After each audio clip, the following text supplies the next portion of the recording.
कृष्णाय वयं नमः। गोपाल कृष्ण भगवान की जय।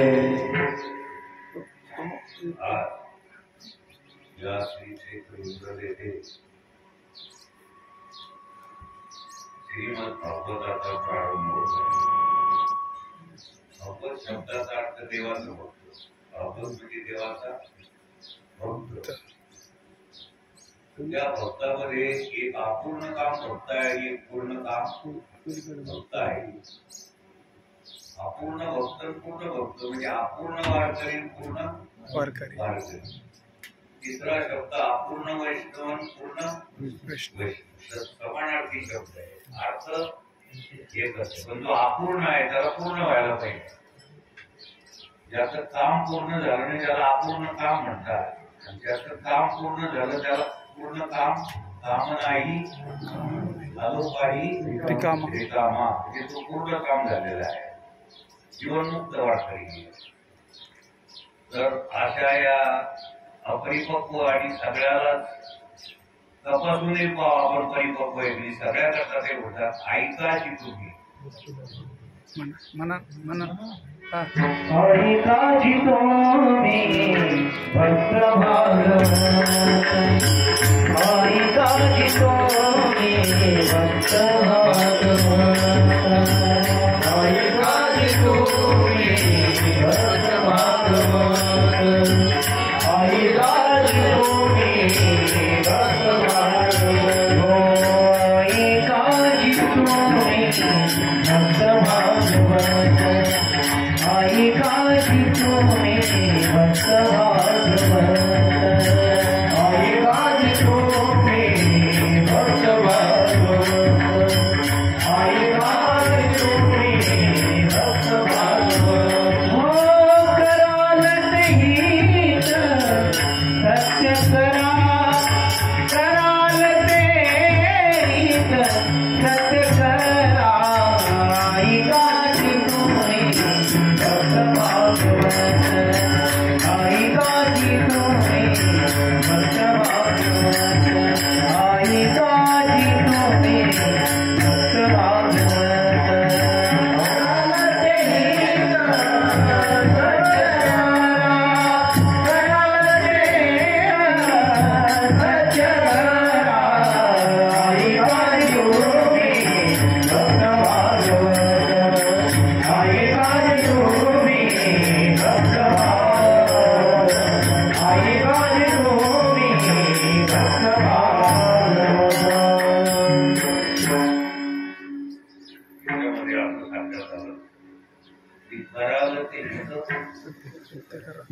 सत्य करा याच्यावर जोर देऊन जर सांगितलं त्याचा याचा अर्थ आपण असत्य काय कराल ते हित सत्य करा, असत्य दुसरं नाही, सत्याचा भाग आहे। सत्याचा काय भाग आहे, सत्य नसतं, सत्याचा अर्थ वास्तव। म्हणून खाल जे आहे ते विचारपूर्वक लक्षात घ्या।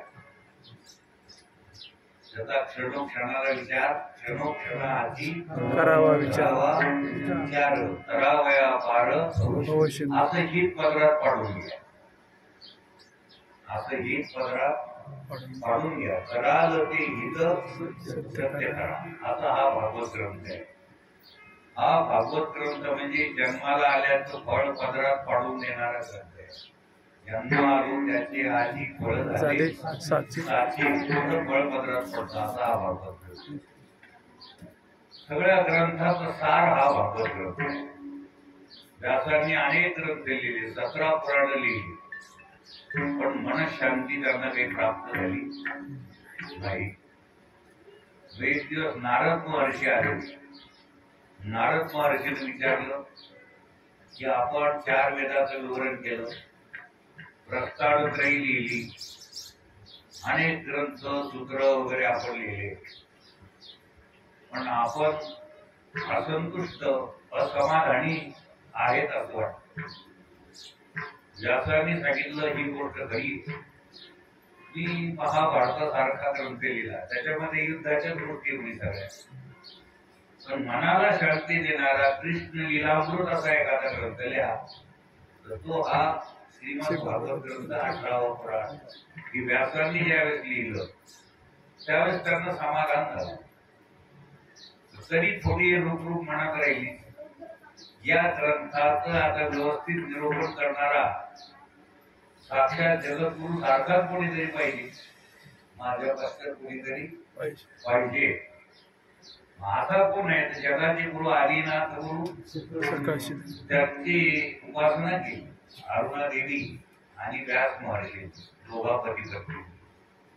भगवान शंकर प्रसन्न झाले, पोपटाच्या रूपात तिथं आले, शुकाच्या रूपात आले आणि 12 वर्ष गर्भ धारण झाले. नंतर मग ते बाहेर पडले. शंकर असे आहेत जे जगात पडतच नाही, कैलासात सुद्धा राहिले नाही. स्मशाने शिवा क्रीडा, त्यांची क्रीडा कुठं असती, आपसात बोलत जाऊली. कारण ते असं वाटतं की इकडं गुई आहे इकडं गुई आहे अशी पद्धत. तेव्हा विषय आपला असा झाला की 12 वर्ष आत लपले ते, 12 वर्ष बाहेर प्रगट झाले. शंकराचा अवतार ते शुकाचार्य भगवान शुकाचार्य महाराज प्रगतीकरण झालंय. राम समर्थेला जे जन्माला आलेले आहेत प्रगट त्यांना शुकाचार्याची उपमा दिली. वैराग्य जाचे शिष्टा परिज्ञान योगेश्वराचे कवी वाल्मिका सारिका म्हणसा. नमस्कार माझा महाराज की जय.